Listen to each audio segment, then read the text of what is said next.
नमस्कार साथियों, स्वागत है आपका हमारे YouTube channel focus IAS PCS पर। साथियों, कल हमने ये 50 क्वेश्चन डिस्कस किए थे। जैसे कि आपको बताया था कि ये समसामयिकी क्रॉनिकल जो मैगजीन होती है मंथली, उसके ऊपर ये क्वेश्चन बना रहे हैं, उसको आधार बनाकर और प्लस एक्स्ट्रा इन्फॉर्मेशन इसमें दी जाती है, जैसे PIB से या अन्य न्यूज़पेपर द हिंदू या दैनिक जागरण वगैरह से। कोशिश ये रहती है कि जो क्वेश्चन बनाए जाए वो आयोग के स्तर के हो। और आप देख लीजिएगा, ये कल की वीडियो जरूर देख लेना, आपको समझ आ जाएगा कितने अच्छे से कवर किया है।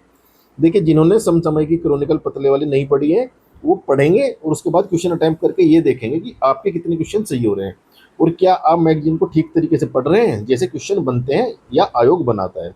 एक तो आपका ये फायदा होगा। दूसरा फायदा ये होगा कि आपको रिकॉल हो जाएगा। आप मान लें कुछ चीज़ भूल रहे हैं, फिर क्वेश्चन आंसर यहाँ करेंगे, कोई अगर आप गलती यहाँ करते हैं तो फिर आप एग्जाम में नहीं करेंगे, क्योंकि आप हमेशा याद रखें कि मैंने इस क्वेश्चन का आंसर गलत दिया था। और जिन्होंने नहीं पढ़ी है वो ये क्वेश्चन देख लीजिए, उसके बाद पढ़ लीजिएगा। ये क्वेश्चन आप 1 से 2 बार जरूर देख लीजिए वीडियो, क्योंकि ये सारे मोस्ट इंपोर्टेंट क्वेश्चन बनाए गए हैं। शुरू करते हैं अपना 51वां क्वेश्चन। 51 क्वेश्चन क्या है?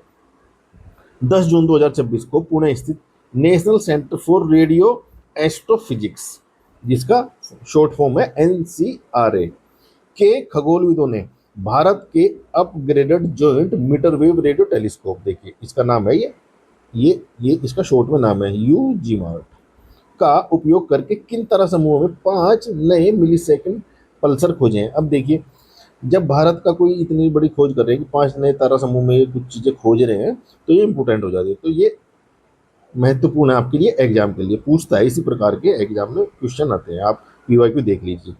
तो क्या है? मेसियर 69 और मेसियर 70, मेसियर 4 और मेसियर 13, ओमेगा सेंटोरी 47 2K ने। तो इसका उत्तर क्या है? ये मेसियर 69 और 70 है ना, इनका नाम ये रखा गया है। आगे देखते हैं क्वेश्चन। देखिए, इसकी ये डेफिनेशन है, आप देख लीजिएगा इसको एक बार। मेन जो फैक्ट है वो मैंने आपको बता दिया है ना। आगे चलते हैं। 52 क्वेश्चन। देखिए, जब आपको इसके आंसर देने हैं ना, तो आप क्वेश्चन पढ़ेंगे और वीडियो को पॉज कर लेंगे, है ना।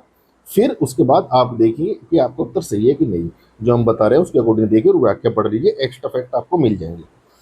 3 जून 2026 को जारी आंकड़ों के अनुसार दक्षिण कोरिया के परमाणु संलयन रिएक्टर के स्टार, ये इसका नाम है, ने उच्च प्रतिरोध मोड अर्थात हाई कॉन्फिनमेंट मोड में कितने सेकंड तक प्लाज्मा बनाए रखकर एक नया विश्व रिकॉर्ड बनाया। तो ये नया रिकॉर्ड बनाया, तो जैसे बताया कि जो भी नई चीज़ होती है, रिकॉर्ड होता है, वो हमेशा मोस्ट इंपोर्टेंट बन जाता है हमारा PCS एग्जाम के लिए। ये UP भी पूछते हैं, BPSC वैसे ही पूछते हैं और UP SSS भी पूछते हैं, तो सभी के लिए इंपॉर्टेंट है। अब ये देखिए, आप कितने सेकंड का रिकॉर्ड बनाया? 48 सेकंड, 70 सेकंड, 102 सेकंड या 150 सेकंड। तो 102 सेकंड। प्लाज्मा आपको पता होगा, प्लाज्मा क्या है? ये मैटर जो होता है ना, मतलब जो हमारी मैटर जिसे बोलते हैं, है ना, धातु या हिंदी में बोलते हैं तत्व है। इनकी 3 स्टेज होती है। ठोस, भाई सॉलिड हो गई, है ना, लिक्विड हो गई या गैस होगी। तो इन सब के अलावा एक चौथी स्टेट होती है प्लाज्मा स्टेट, है ना। ये भी 3 तो आपको पता ही है। तो वो प्लाज्मा की बात कर रहे हैं। इसमें क्या होता है? एक तरल पदार्थ सा होता है, जैसा आप ये मान लीजिए कुछ कुछ जेल होते हैं इस प्रकार से। तो ना ये ठोस होता है, ना ये लिक्विड होता है पूर्ण रूप से, ना ये गैस होता है। आगे चलते हैं। ये इसका आंसर C है। ये देख लीजिएगा आप, कहाँ की ये टेलीस्कोप है? कोरिया की। ये याद रखेगा, क्योंकि इसमें कई बार क्वेश्चन पूछ सकते हैं कि किस देश ने रिकॉर्ड बनाया। तो जब आप पढ़ेंगे क्वेश्चन, तो ये मेन फैक्ट सारे पढ़ेंगे आप। इसमें कोरिया पढ़ेंगे आप, प्लाज्मा पढ़ेंगे, और ये 102 सेकंड याद रख लेना, है ना। और इसका नाम ये के स्टार है ना। आगे चलते हैं। अब ये देखिए, ये भी अच्छा क्वेश्चन है। नासा और यूरोपियन अंतरिक्ष एजेंसी ने जेम्स वेब टेलीस्कोप JWST का उपयोग करके किस अंतर तारा की है, मतलब जो इंटरस्टेलर होता है, धूमकेतु में पहली बार मीथेन की खोज की घोषणा की है। तो जो पहली बार हुआ तो आपके लिए इंपॉर्टेंट हो जाता है। और वैसे भी जो अंतरिक्ष से संबंधित क्वेश्चन है टेक्नोलॉजी के सेक्शन में, ये पूछे जाते हैं। तो इसका उत्तर होगा 1I ओमू आउमू। तो थोड़ा ये नाम अलग से है, याद रखिएगा। 1I बोरिसिल बोरिसोव, है ना। 3I Atlas. तो इसका आंसर हो जाएगा आपका 53 का C, ये 3I एटलस सीधा। ये देख लीजिए, आई मतलब इंटर तारा की है, इंटरस्टेलर। तो 3i एटलस, इसका नाम याद रखिएगा आप, 3 रखिए याद और एटलस रखिएगा, अपने आप क्वेश्चन आपका हो जाएगा। अंतर तरह की वस्तु होती है इंटरस्टेलर ऑब्जेक्ट, अर्थात जो दूसरे ग्रहों में दिखते हैं ना ऐसे, वो वाले। मीथेन की खोज की है इन्होंने, तो ये बड़ी इंपॉर्टेंट हो जाती है। जहाँ मीथेन होते हैं वहाँ फिर लाइफ की संभावनाएं बढ़ जाती है। आगे देखिए 54 क्वेश्चन देखते हैं। सेल जर्नल, ये जर्नल का नाम है, में प्रकाशित एक हालिया अध्ययन के अनुसार वैज्ञानिकों ने पौधों से प्राप्त होने वाले क्लोरोप्लास्ट, जो उसमें जो हरित लवक होते हैं, संरचनाओं है ना, और एक सिंथेटिक नैनो प्रणाली लीफ, ये इसका नाम है लीफ, का उपयोग करके किन कोशिकाओं में प्रकाश संश्लेषण का सफल प्रदर्शन किया है। तो 54 का आंसर सीधे देख लेते हैं। ये स्तनपायी कोशिकाएं, चूहे की आंख की कोशिकाएं में इन्होंने ये प्रयोग किया है। तो इसका उत्तर याद रख लीजिएगा, क्वेश्चन आप पढ़ लीजिएगा एक बार, और नहीं समझ में आता है तो फिर इसकी थोड़ी व्याख्या भी देख लीजिएगा आप, क्योंकि व्याख्या यहाँ पढ़ेंगे तो बड़ा ही लेंथी हो जाएगा। तो आप इसको स्क्रीनशॉट ले सकते हैं, या हमारे टेलीग्राम चैनल के ऊपर इसका पीडीएफ मिल जाएगा। ये टेलीग्राम चैनल है फोकस IAS PCS, यहाँ से आप जुड़ सकते हैं। आपको वहाँ सारे पीडीएफ मिल जाते हैं जो भी हम वीडियो लेक्चर्स पढ़ा रहे हैं इनके। अब 55 क्वेश्चन देखते हैं। ओपन AI, आपको पता है जो chat GPT open AI company का ही एक प्रोडक्ट है।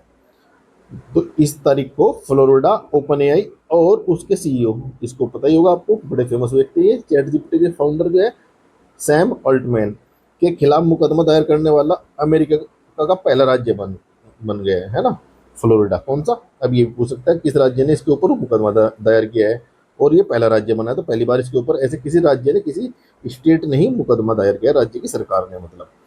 इस कानूनी कदम का मुख्य केंद्रीय बिंदु क्या था।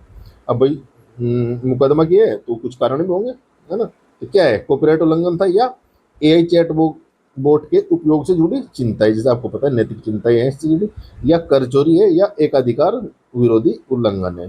तो इसका उत्तर हो जाएगा ये, उपयोग से जुड़ी चिंता है। एक्चुअली होता क्या है, चैट जीपीटी से आपने देखा हो किसी ने किसी के मर्डर की प्लान कर ली है, तो ये जो इसके उपयोग जो मिस यूज हो रहा है उसके लिए इन्होंने मुकदमा कर दिया कि भाई आपकी जो AI है वो तो यहाँ लोगों को मारने के तरीके तक बता रही है, तो ये बड़ी गंभीर चीज़ है। तो इसके लिए इन्होंने मुकदमा किया कि भाई ये चीज़ नहीं होनी चाहिए यहाँ पर, इस प्रकार की जो भी इलीगल एक्टिविटी है ना।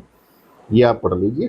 देखिए दोस्तों, ये सूचनाएं थोड़ी, ये फोकस प्रीलिम्स टेस्ट सीरीज हमारी चल रही है, इसमें 5000 प्रश्नों का अभ्यास कराया जा रहा है। 100+ टेस्ट आपको दिए जाएंगे, सभी विषय के टॉपिक वाइज नोट्स दिए जाते हैं। जैसे ज्योग्राफी है तो उसमें फिजिकल ज्योग्राफी में क्या है, अगर दर्रा है, नदियां हैं, झीलें हैं, इसका अलग से टॉपिक का नोट्स मिलेंगे 3-4 पेज के।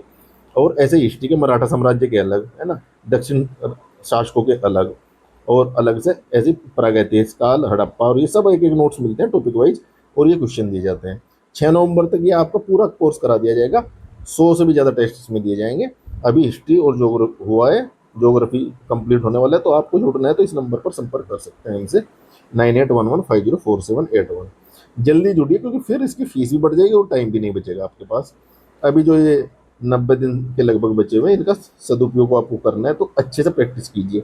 पढ़ने से देखिए कुछ नहीं होता है, खाली पढ़ोगे तो आप वहाँ भूल जाओगे जब तक आप प्रैक्टिस नहीं करोगे 2-3 बार। चलते हैं अगले क्वेश्चन के ऊपर। अब ये आपको पता होगा इन स्पेस क्या है, ये जो इसरो है उसी की एक कमर्शियल विंग है ये, अर्थात इसरो तो सरकारी है, सरकार के काम के हिसाब से अपने प्रोजेक्ट बनाती है। ये प्राइवेट, जैसे कोई प्रोजेक्ट लिया और उसके ऊपर भी काम करती है, कमर्शियल विंग है, मतलब ये कमाई करती है सरकार की तरफ से, है ही सरकारी कंपनी, लेकिन कमर्शियल विंग अलग से है। तो ये क्या बोला, इन स्पेस जो है ने इसरो के सबसे भारी परिचालन रॉकेट, जिसे बाहुबली भी कहा जाता है ना, की तकनीक को निजी क्षेत्र में हस्तांतरित करने के लिए किसे आमंत्रित किया है। देखिए अभी क्या हो रहा है कि हम चाह रहे हैं कि डिफेंस में हमारे प्राइवेट सेक्टर भी आ गए। भाई सरकार कब तक इतना भारी भरकम काम करती रहेगी। तो अभी आपको पता होगा स्काई रूट है ना, विक्रम रॉकेट अभी आया था, कल बताया था, विक्रम रॉकेट बनाया भारत का पहला स्वदेशी रॉकेट। स्काई रूट और अन्य कई सारी कंपनी है, LNT भी अभी आ चुकी है, टाटा भी आ रही है इसमें, और ये सरला एविएशन वगैरह बहुत सारी कंपनियां अभी आ रही है डिफेंस में और अंतरिक्ष में। तो किसान करने के लिए किसे आमंत्रित किया है। देखिए केवल सरकारी उपक्रम को, यानी केवल उसको सरकारी को, या केवल विदेशी अंतरिक्ष कंपनियों को, या शैक्षणिक अनुसंधान संस्थानों को जैसे IIT IIM है, या पात्रता मानदंड करने वाली भारतीय निजी कंपनियों को, है ना। तो किसको अभी आमंत्रित किया है, तो अभी इन्होंने किया केवल भारतीय कंपनियों को, है ना। ये बोलते हैं कि भाई जो विक्रम रॉकेट है, देखिए हम अपनी तकनीक बाहर की कंपनी को तो नहीं बताएंगे, अभी सारा काम सरकार भी नहीं कर सकती या इसरो नहीं कर सकता। तो ये क्या कर रहे हैं, जो हमारी यहाँ कंपनी है जैसे स्काई रूट एरोस्पेस है, ऐसी कंपनियों को बोला है कि आप आइए और ये जो टेक्नोलॉजी है जिससे बाहुबली रॉकेट बनाई है हम आपको देंगे और आप इसके ऊपर काम करिए। तो ये इसी प्रकार से आगे बढ़ता है।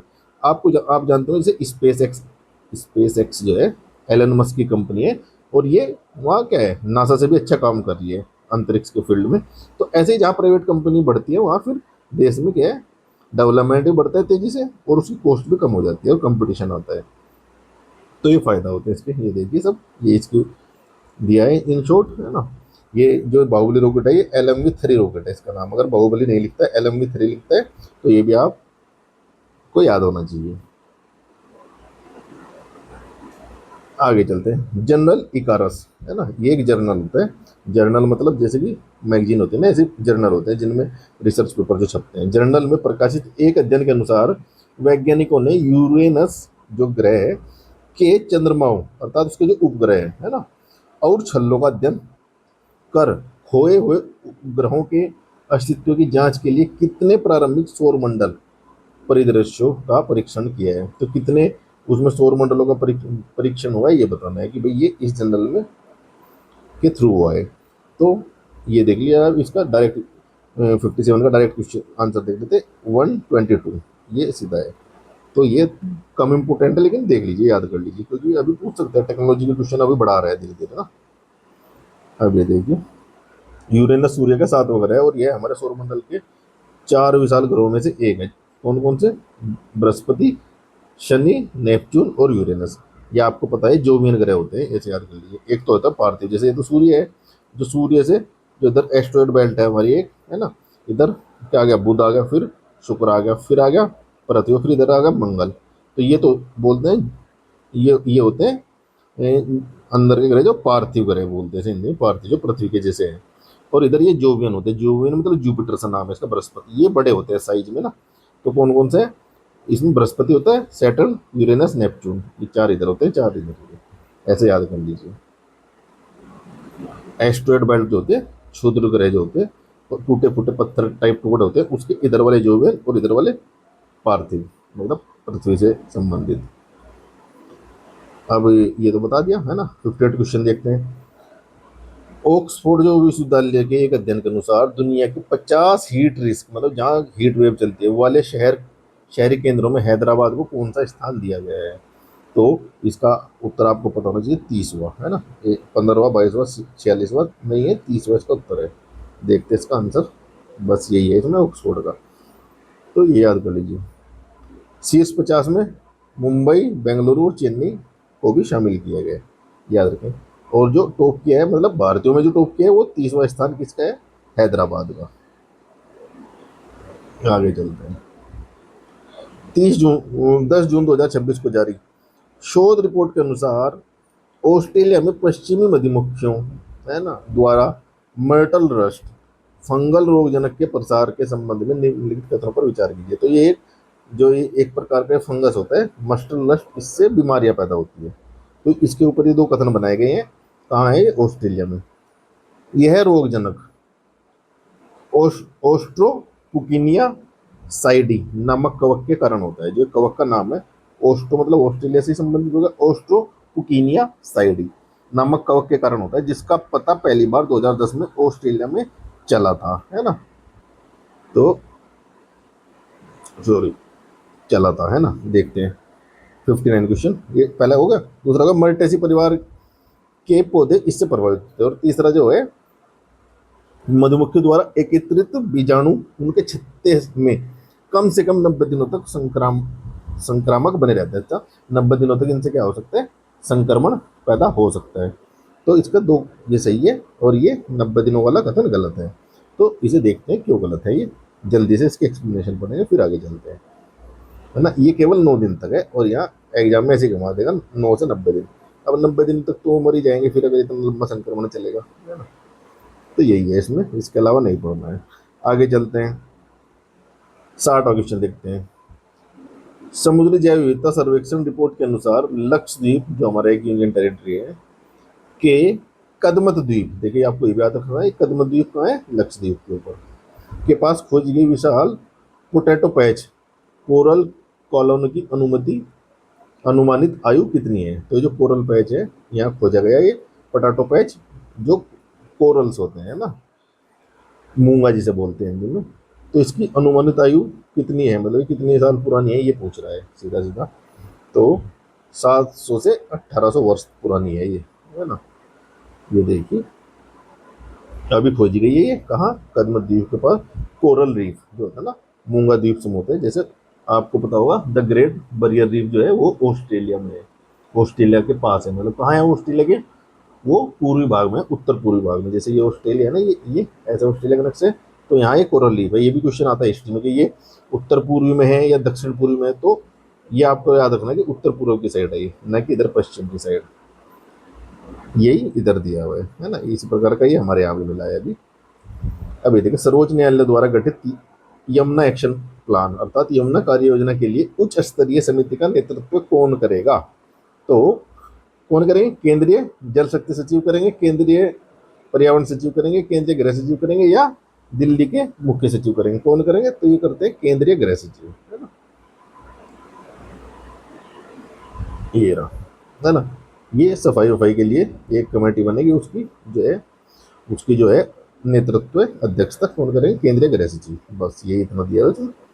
यमुना में है अभी, क्या पता ही आपको कितना पोल्यूशन वहाँ यमुना के में हो रखा है ना। अभी देखिए पेरिस समझौता जो है फरवरी 2026 में, पेरिस समझौता कब हुआ था? 2015 में।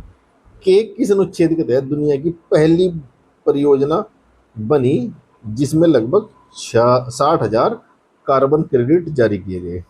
तो किस अनुच्छेद के तहत बनी इसमें? क्योंकि क्या होता है कि जैसे बहुत सारी धाराएं होती है जो पेरिस समझौता है उसमें, तो ये कौन सी धारा की बात कर रहा है जिसके तहत ये जो 60,000 कार्बन क्रेडिट जारी किए गए हैं पेरिस एग्रीमेंट के? तो इसका उत्तर हो जाएगा अनुच्छेद 6.4। अब ऐसे याद रखिए, 6 से 60 है और 4 से इसके आगे 4 जीरो है, तो ऐसे याद रह जाएगा। 60,000 कार्बन क्रेडिट भी याद रहेगा और आपके अनुच्छेद भी याद आ जाएगा, 60 6 और ये 4 जीरो है ना, 4 ऐसे 6.4।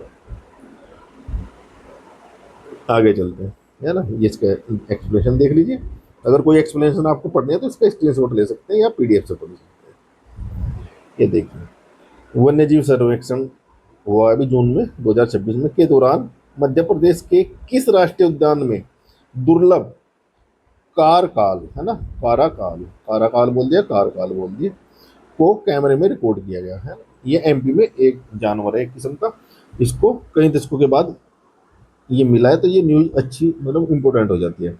तो ये कौन से पार्क में मिला? एमपी में कूनो राष्ट्रीय उद्यान में। अब ये देखिए ये जो कैमरे में दुर्लभ, आपने देखा भी होगा इसका फोटो, ये शायद ऐसा होता है कुत्ते जैसा, बेटे के जैसा, थोड़ा छोटा छोटा। ये देखिए बिल्ली प्रजाति, बिल्ली के टाइप। कारकाल एक जंगली बिल्ली प्रजाति है जो अपनी लंबी टांगों मजबूत नंगों और कानों के लिए जानी जाती है। तो ये मतलब दिखी नहीं थी काफी दिन से, तो लगा कि खत्म होगी, लेकिन अब मिली है तो अच्छी बात है।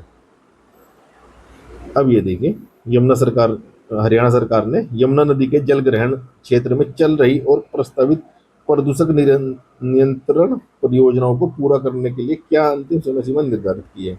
अर्थात ये बोल रहे हैं हरियाणा सरकार क्या कह रही है कि जो यमुना का जो भी एरिया है, जल ग्रहण एरिया है, वहाँ जितनी भी ऐसी इकाइयां हैं, कंपनियां हैं जो प्रदूषण फैला रही है, उनको नियंत्रित करने की जो परियोजना है हम कब तक कंप्लीट कर लेंगे, है ना। तो ये हमारा उत्तर हो जाता है सी 31 दिसंबर 2027 तक। ये बोल रहे हैं कि सब कंपनियों को बंद कर देंगे या कुछ कर देंगे, देखते हैं होता है कि नहीं है। क्योंकि यमुना गंगा की सफाई के ऊपर बड़ी बड़ी परियोजनाएं चली हैं, लेकिन अभी तक भी कोई भी राज्य इसमें सफलता नहीं ले पाया है। अब ये देखिए यमुना किन किन राज्यों की सीमा बनाती है, ये बताइए आप। 22 जून 2026 को मनाए गए अंतर्राष्ट्रीय जैव विविधता दिवस। तो सीधा क्वेश्चन तो यहाँ से बनता है कि अंतर्राष्ट्रीय जैव विविधता दिवस कब मनाया जाता है? तो 22 जून, ये याद रखिए। और विश्व पर्यावरण दिवस कब मनाया जाता है? बताइए कौन सी जून को मनाया जाता है? के संबंध में यह मूल रूप से क्या आता है? ये 1993 से 2000 तक की स्थिति को मनाया जाता था, इससे पहले कि इसे बदलकर 22 मई कर दिया गया, है ना। अब बताइए ये पहले किस तारीख को मनाया जाता था अंतर्राष्ट्रीय जैव विविधता दिवस? ये पूछ रहा है 65, है ना। तो ये बी। 29 दिसंबर को पहले मनाया जाता था, है ना। फिर इसको बदलकर 22 मई कर दिया गया। कब किया, है ना, 22 मई कर दिया गया। ये देखिए 2000, कब किया था, दिसंबर 2000 में। जन भागीदारी बढ़ाने के लिए इसे 22 मई कर दिया गया था, अब 22 मई को चला चला जा रहा है। आगे चलते हैं। मेघालय में जारी नवीनतम राष्ट्रीय परिवार स्वास्थ्य सर्वेक्षण 6, नेशनल फैमिली हेल्थ सर्वे 6 के आंकड़ों के अनुसार 5 वर्ष में से कम उम्र के बच्चों में स्टंटिंग की दर नेशनल फैमिली हेल्थ सर्वे 5 के इतने से घटकर कितनी रह गई है। तो ये मेघालय में पूछ रहा है कि भाई इस सर्वे में NFHS 6 में कितनी रह गई, पहले इतनी थी, अब घटने के बाद कितनी हो चुकी है ये। तो 30, 33, 36, तो इसका आंसर ये है 36.80%। ये देखिए यही सब है इसमें। ये भी पूछ सकते हैं कि मिशन 1000 डेज जो है, मिशन 1000 डेज मतलब दिन, ये कहाँ चलाया जा रहा है, किस राज्य सरकार द्वारा। तो इसी अभियान के तहत ये जो है पता चला है कि इतनी घट चुकी है। अब पहले इतनी थी स्टंटिंग, है ना, अब इतनी हो चुकी है बच्चों में स्टंटिंग की दर। तो ये अच्छी बात है। अब ग्लोबल पीस इंडेक्स ये पूछ सकते हैं, सीधा सीधा क्वेश्चन में रैंक पूछते हैं। में भारत की रैंक 163 देशों की सूची में भारत किस स्थान पर रहा, अर्थात भारत की रैंक पूछ रहा है। तो 115, 121, 127, 135, क्या है इसका उत्तर, 127, 127। देखिए ऐसे इसकी ट्रिक बता रहा हूँ आपको कैसे याद करना है। ग्लोबल पीस इंडेक्स, भाई एक दो लोग जब साथ में रहेंगे तो शांति रहेगी, या जब साथ में रहना तो शांति से रहना होगा, तो इसलिए ऐसे याद कर लीजिए 127। इनको ट्रिक से बनाकर याद कर लीजिए, क्योंकि इतने सारे इंडेक्स होते हैं फिर भूल जाओगे आप नहीं तो। यही दिया है भारत की, ये रैंक ये है और स्कोर 409 है। दक्षिण एशिया में जो है भूटान सबसे शांतिपूर्ण देश है। आइसलैंड लगातार जो है ये लगातार 19वें साल देखिए सबसे शांतिपूर्ण देश बना हुआ है, अर्थात टॉप पर जो है नंबर 1 पर क्या है, आयरलैंड है। और नीचे के तो बेचारी सोमालिया, अफगानिस्तान, ये सब रहती हैं। लास्ट वाला पूछता नहीं है लेकिन देख लेना एक बार। अब ये देखिए वर्ल्ड बैंक द्वारा जारी, एक तो ये पूछता है, ये PYQ आया भी था एक बार की, ग्लोबल इकोनॉमिक प्रोस्पेक्ट्स रिपोर्ट किसके द्वारा जारी की जाती है। तो आपको रखना है विश्व बैंक, वर्ल्ड बैंक इसे जारी करता है। अब इन्होंने भारत की GDP का अनुमान लगाया है, क्या अनुमान लगाया है वो बताना है। 6.6, 6.8, 7 और 7.2। तो 68 का आंसर हो जाएगा आपका 7%। यही आंसर है, देखिए 7%। बस आगे चलते हैं, ये तो ऐसी चीजें है।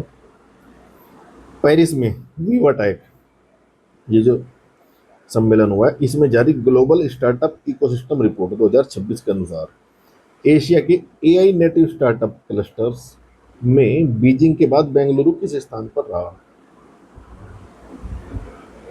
पहले या दूसरे। तो पहले पर तो क्या हो गया, बीजिंग, दूसरे पर हो गया अपना बेंगलुरु, तो इसका उत्तर हो गया 2, बी। ये देखिए बीजिंग नंबर 1 और नंबर 2 हो गया बेंगलुरु अपना। बै से बीजिंग और बै से बेंगलुरु, याद रख लीजिएगा आप ऐसे। अब ये देखिए इस रिपोर्ट में दुनिया, ये पढ़ लेते हैं थोड़ा क्योंकि इसमें डीप क्वेश्चन आ सकते हैं। इस रिपोर्ट में बेंगलुरु को दुनिया के शीर्ष 40 स्टार्टअप इकोसिस्टम में 15वां स्थान मिला है, अर्थात ये दुनिया में तो इसको 15वां रैंक है, लेकिन एशिया में इसका दूसरा रैंक है, पहला बीजिंग का है।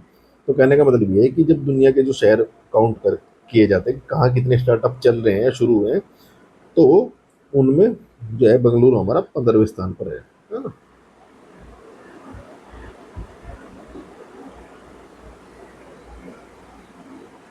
ये सब तो यही है। 70th क्वेश्चन देखते हैं, ये भी इंपोर्टेंट है।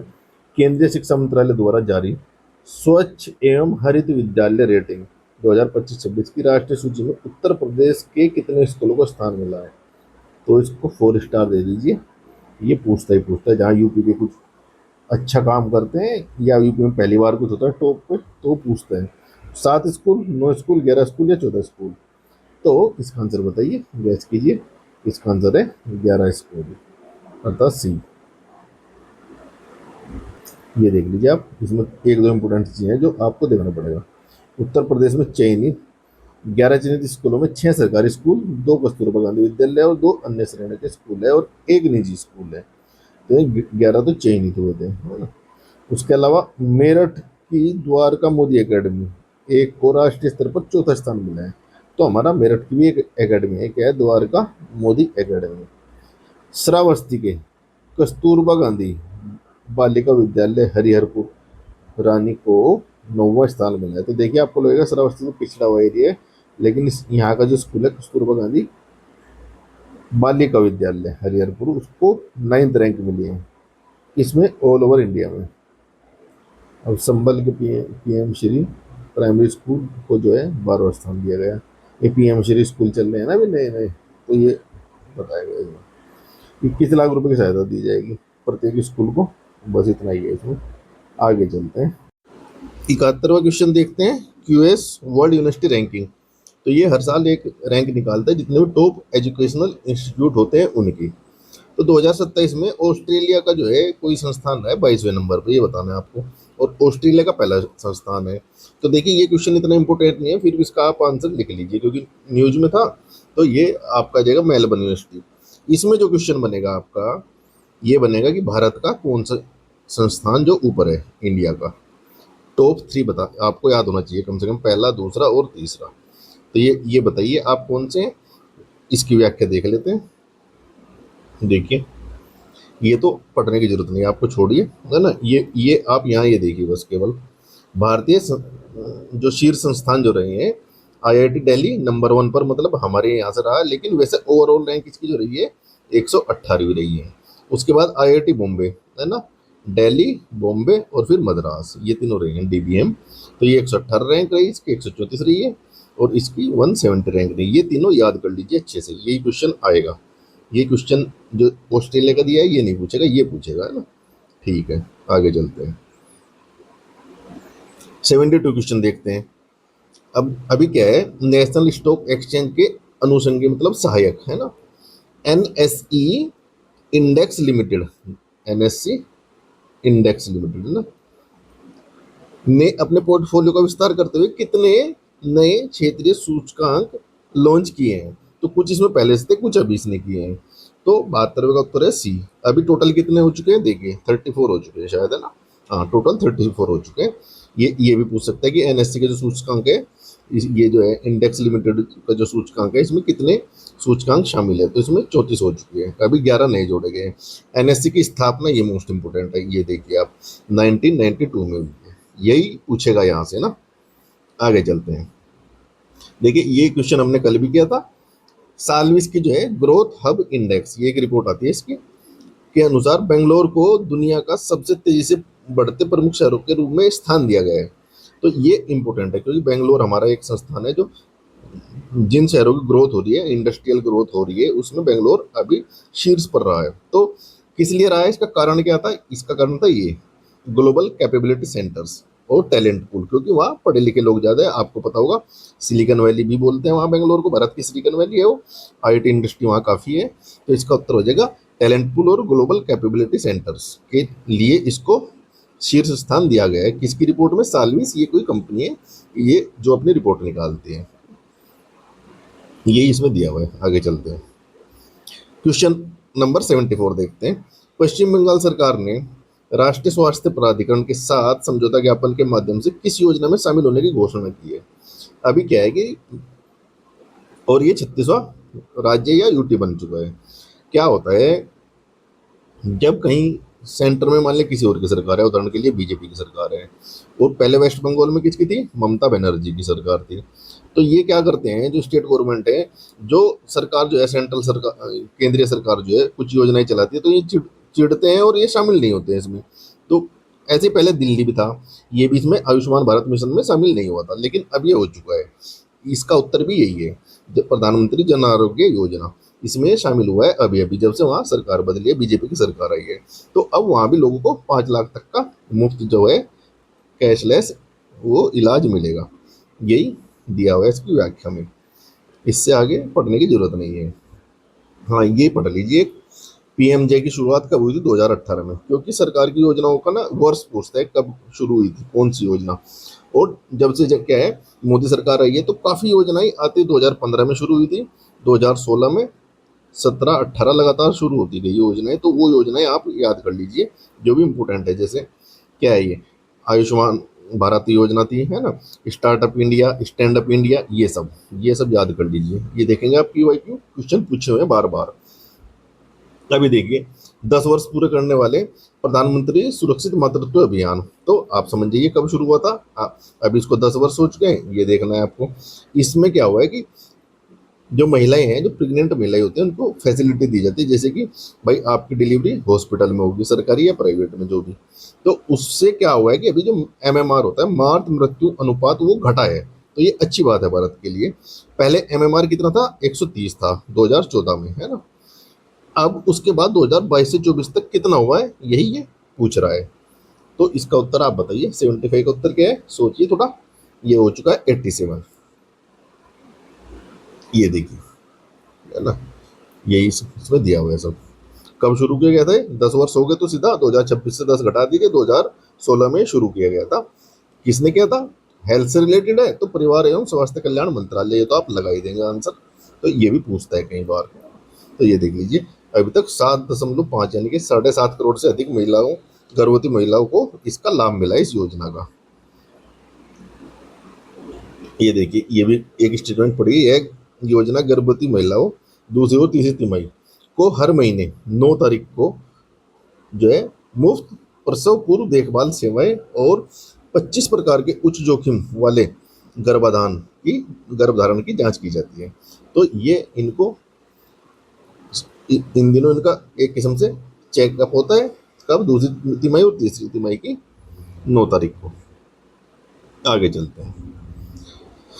केंद्रीय ग्रामीण विकास मंत्री ने आवास योजना प्रधानमंत्री आवास योजना ग्रामीण, ये दो है ना, शहरी के अलग है और ग्रामीण के अलग है। इनमें क्या होता है, पक्का घर दिया जा रहा है सबको, के तहत 12 राज्यों के लिए कितनी राशि की सहायता भी जारी की है। तो ये अमाउंट आप याद कर लीजिए क्योंकि इंपॉर्टेंट होता है। इसका है 1021.42 करोड़। ये देखिए, अभी गांव में क्या है, हर सभी को पक्का घर मिलने का जो लक्ष्य है वो 2029 तक रखा गया है। इसका ये लक्ष्य भी याद कर लीजिए। ये भी पूछता है कि कब तक सभी को पक्का घर मिल जाएगा।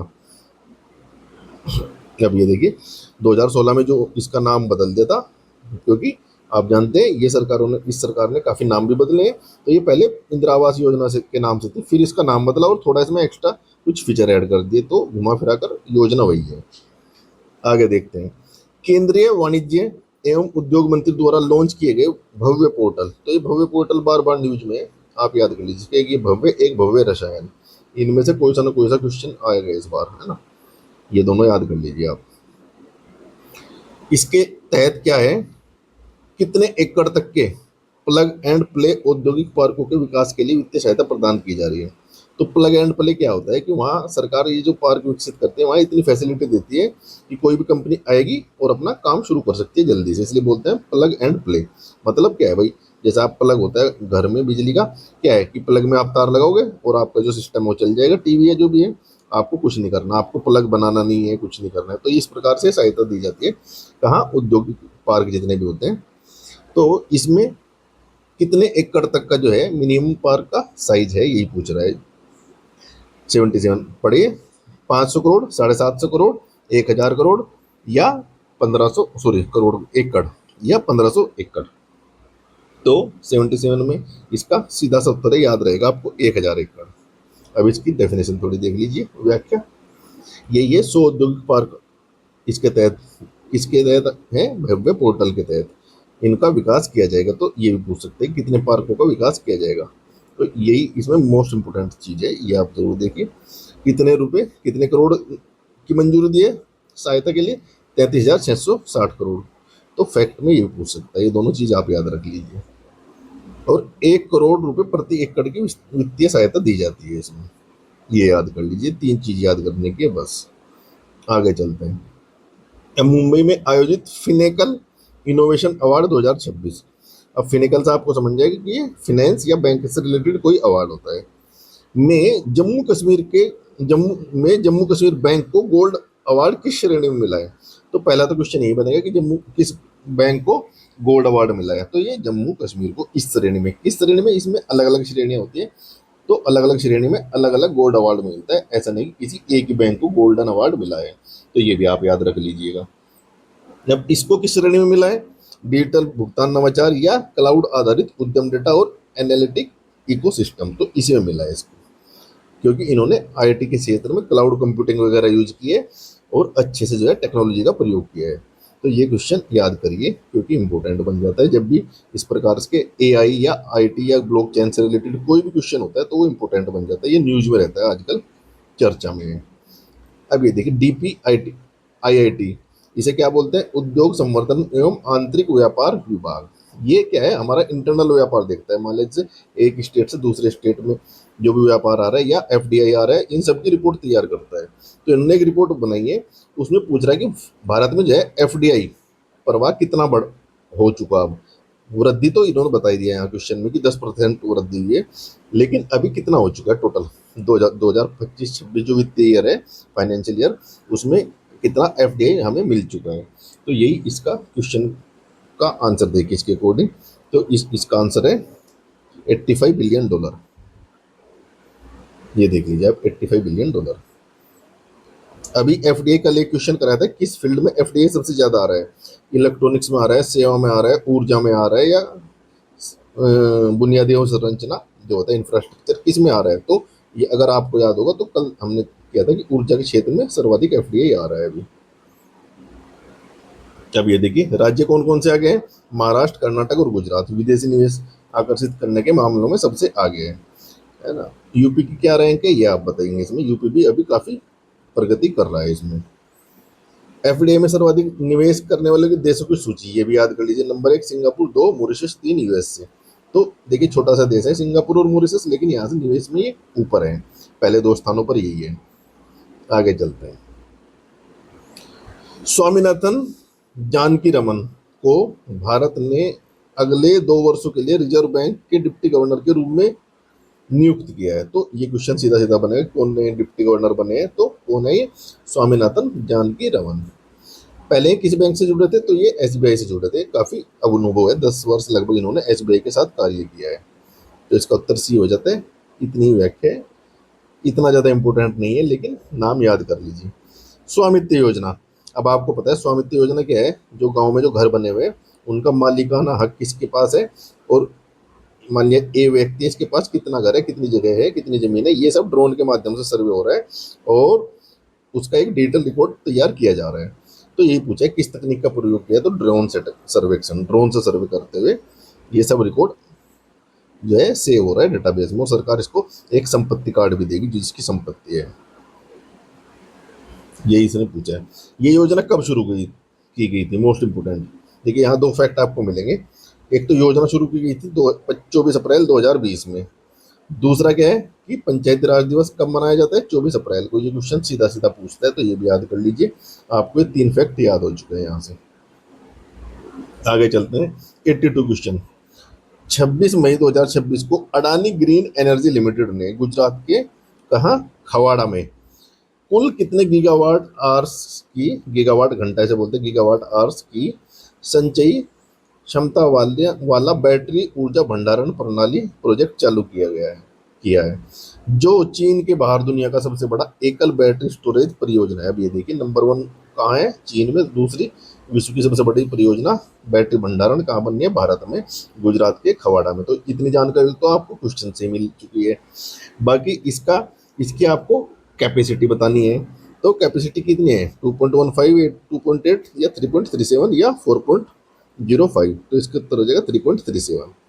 इतने गीगावाट आवर्स की जो है इसकी क्षमता है। तो ये आप याद कर लीजिए, क्योंकि बैटरी भंडारण प्रणाली के ऊपर पहले भी क्वेश्चन पूछ चुका है आयोग।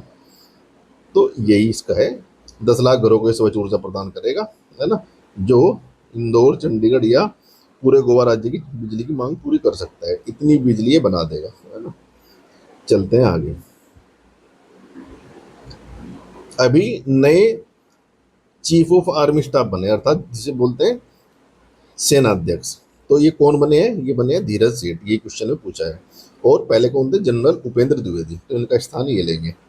बस ये कभी कभी पूछ लेता है तो याद रख लीजिए, नहीं भी पूछता है तो ये आपकी जनरल नॉलेज के लिए आपको पता होना चाहिए। आइए अब देखते हैं।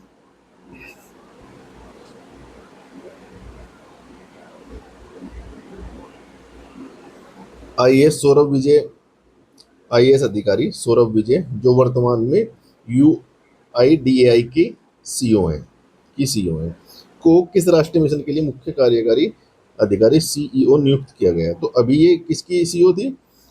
ये थी यूआईडीएआई, जो आधार वाला होता है ना, आधार जिसके देख रेख में चलता है आधार कार्ड हमारा, वही। अभी इनको किसका सीईओ बनाया गया है? इंडिया एआई मिशन का। तो ये आपको याद कर लेना है। देखिए, अगर आपको उत्तर लगाना है, गैस करना है, तो थोड़ी देर पॉज कीजिए और उत्तर लगा लीजिए, फिर हम उत्तर बता दिया करेंगे। ये इसमें दिया है, छोड़िए आगे, व्याख्या कुछ नहीं पढ़ने इसकी। अब ये देखिए, अर्थशास्त्री नीलकंठ मिश्रा को वाशिंगटन डीसी स्थित बैंक, कौन सा? विश्व बैंक। तो वर्ल्ड बैंक कहाँ स्थित है? वाशिंगटन डीसी में, इसका हेडक्वार्टर। तो ये पूछता है पहला क्वेश्चन, तो एक क्वेश्चन आपको मिला यहाँ से।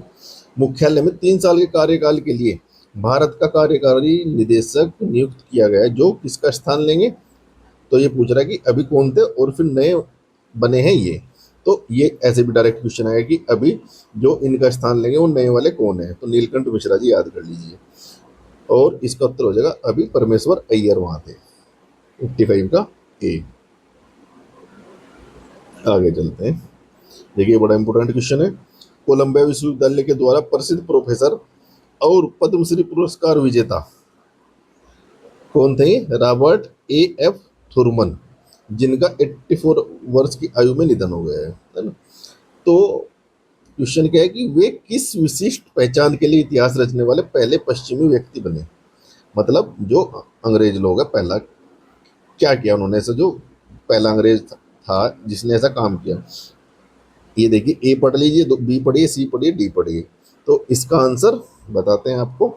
दलाई लामा द्वारा दीक्षित होने वाले पहले पश्चिम तिब्बती बौद्ध भिक्षु बनना। तो ये क्या है? पहले पश्चिमी, मतलब पश्चिम मतलब वेस्टर्न वर्ल्ड, जो अंग्रेज लोग होते हैं ना, इनको हम पश्चिम बोल देते हैं, क्योंकि हमसे वेस्ट में है ना ये, अमेरिका और ये सब यूरोप है ना, ये सब पश्चिम में है।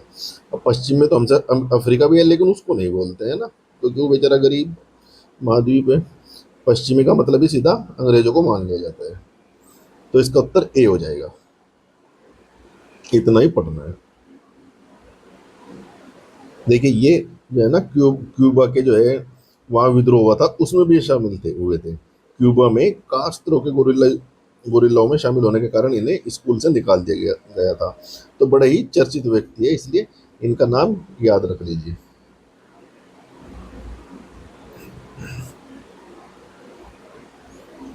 अब ये देखिए, ये क्योंकि भारत इसमें जीता है तो इम्पोर्टेंट हो जाता है ना। जापान के काकामिगाहारा में आयोजित पुरुष हॉकी अंडर 18 एशिया कप, तो ये कहाँ हुआ? एक तो आयोजन स्थल हो गया इसका, ये तो आपको आंसर यहीं से मिला। के फाइनल में भारत ने मेजबान जापान को हराकर, तो भारत बना इसका विजेता। ये याद रखिए, ये इंपॉर्टेंट है। सेकंड कौन रहा? जापान, है ना। और इसमें थर्ड रहा था पाकिस्तान शायद, है ना। देखते हैं अभी पाकिस्तान। तो भारत ने यह अपना खिताब कितनी बार जीता, मतलब कौन सी बार भारत ने यह खिताब जीता है? पहली बार, दूसरी बार, तीसरा खिताब या चौथा? तो इसका आंसर हो चुका है, आंसर है इसका तीसरा खिताब, या थर्ड टाइम भारत ने ये खिताब जीता है। देखते हैं। मेजबान जापान को 4-1 से रहा है, ये देखिए, है ना। भारत का तीसरा खिताब है ये। यही 9 टीमों ने भाग लिया था इसमें। पाकिस्तान, ये देखिए, तीसरे नंबर पर पाकिस्तान रहा था। मलेशिया को इसने हराया था 3-0 से, तो मलेशिया चौथा हो गया, है ना। आगे चलते हैं। हाँ, इसमें 2 फैक्ट और याद कर लीजिए। जो भारत के आशीष तपूरी जो खिलाड़ी हैं हमारी हॉकी टीम के, इन्होंने सबसे ज़्यादा गोल किए 13, तो इनको ये अवार्ड मिला है। दूसरा जो है गोलकीपर, आयुष राज को सर्वश्रेष्ठ गोल कीपर चुना गया। तो ये 2 चीज़ें और याद कर लीजिए इसमें। ये देखिए, एक फैक्ट और याद कीजिए इसमें जो इम्पोर्टेंट है। महिला जो टीम थी हमारी, उनको कांस्य पदक मिला था, अर्थात पुरुष वाली को गोल्ड मिला और महिलाओं को कांस्य पदक मिला। यही सेम जो टूर्नामेंट है महिलाओं के लिए भी होता है।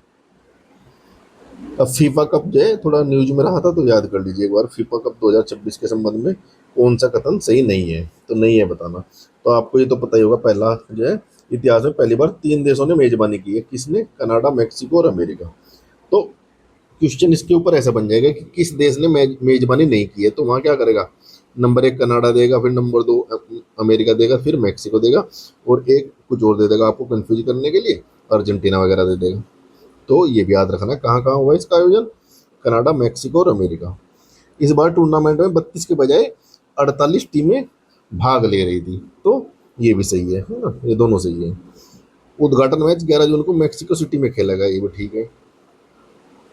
फाइनल मुकाबला जो है जुलाई को मैक्सिको सिटी के एस्टेडियो अजे अजेटेका स्टेडियम में खेला गया, तो ये इसका गलत है, सी आंसर हो जाएगा, क्योंकि ये सही नहीं है। अब कहाँ खेला गया ये भी देख लीजिए। ये फाइनल मुकाबला जो है मैक्सिको सिटी के एजेटिको में नहीं, बल्कि अमेरिका के न्यू जर्सी स्थित मेट लाइफ स्टेडियम में हुआ है। अच्छा, ये फाइनल मैच नहीं, मैंने गलत पढ़ दिया, शायद ये उद्घाटन मैच हुआ था इसका, जो पहला मैच हुआ था।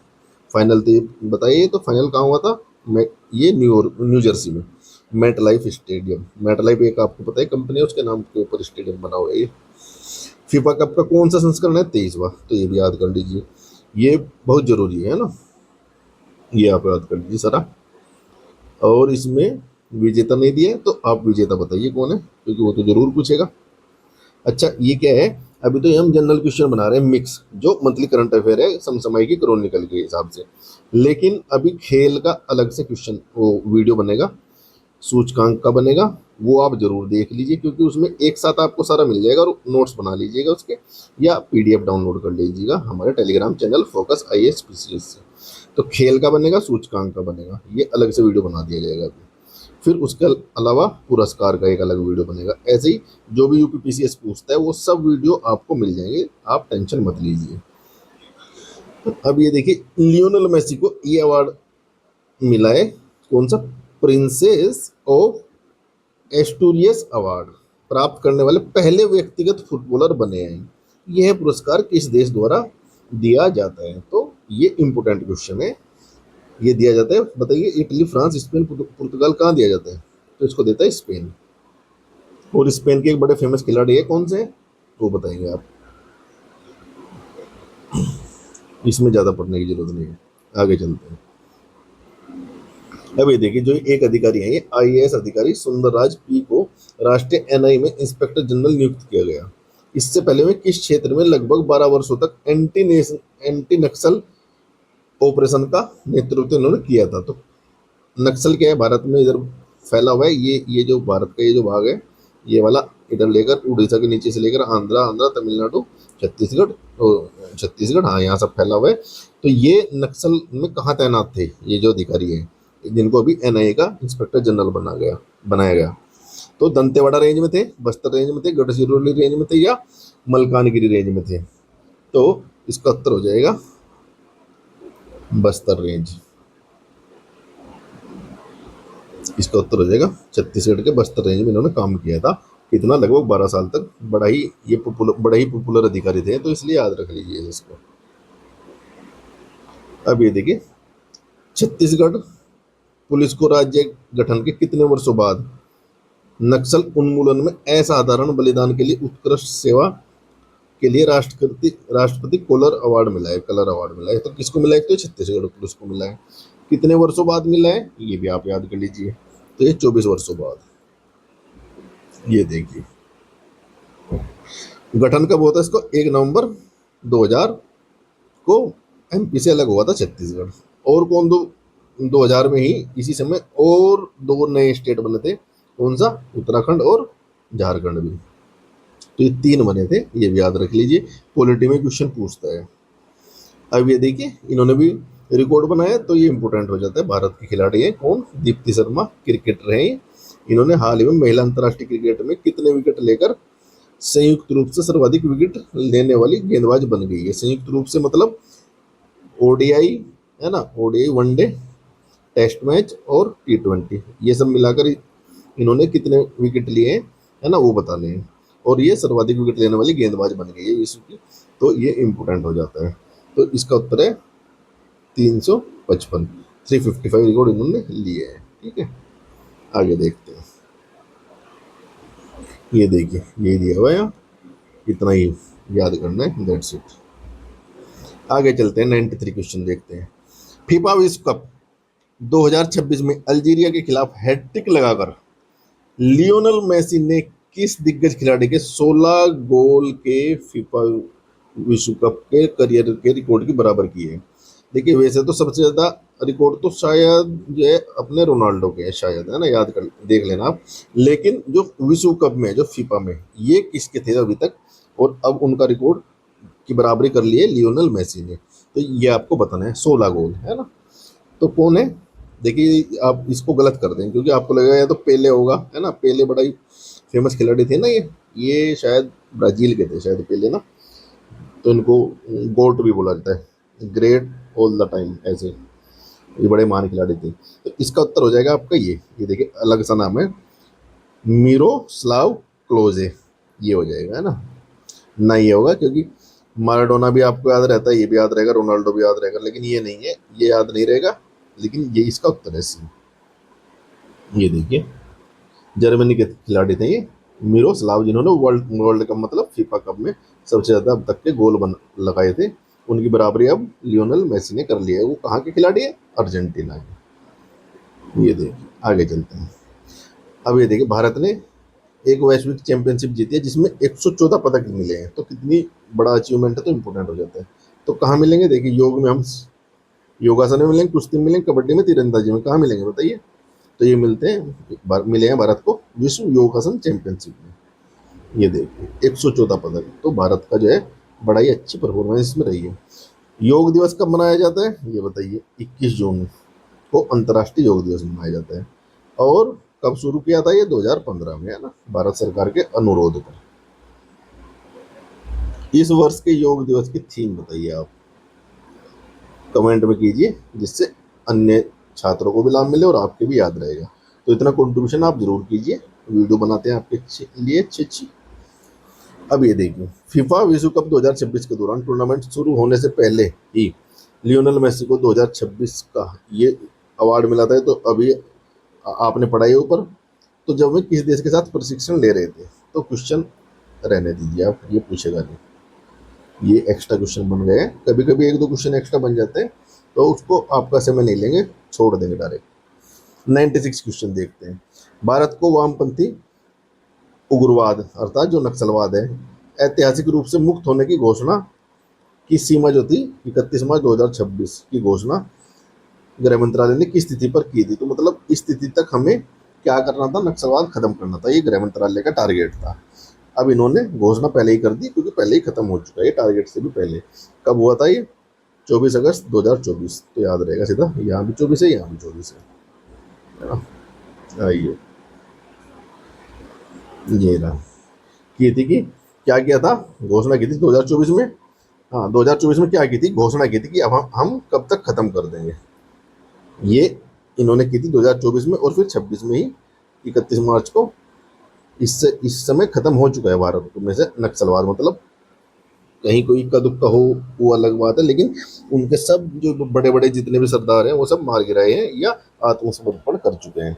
तो ये बड़ा ही सराहनीय कार्य है हमारी पैरामिलिट्री फोर्सेज का, और जो हमारे राज्यों की पुलिस है ना।